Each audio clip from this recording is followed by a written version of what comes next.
বাংলাদেশ এবং পাকিস্তানের স্বরাষ্ট্রমন্ত্রী পর্যায়ের দ্বিপাক্ষিক বৈঠক অনুষ্ঠিত হয়েছে। যুক্তরাষ্ট্রের নিউ ইয়র্কে জাতিসংঘ সদর দফতরে এই বৈঠক সম্পন্ন হয়।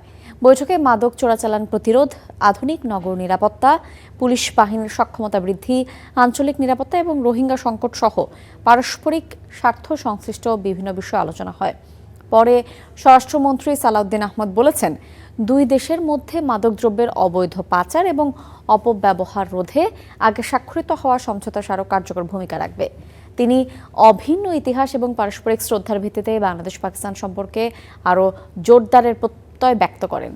বৈঠকে পাকিস্তানে বসবাসরত বাংলাদেশি বংশোদ্ভূত নাগরিকদের জাতীয় পরিচয়পত্র প্রাপ্তির জটিলতার বিষয়টি তুলে ধরে এর মানবিক সমাধান কামনা করেন তিনি।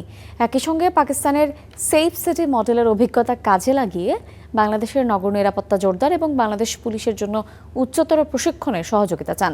বৈঠক শেষে পাকিস্তানের স্বরাষ্ট্রমন্ত্রী বাংলাদেশের স্বরাষ্ট্রমন্ত্রীকে পাকিস্তান সফরের আমন্ত্রণ জানিয়েছেন।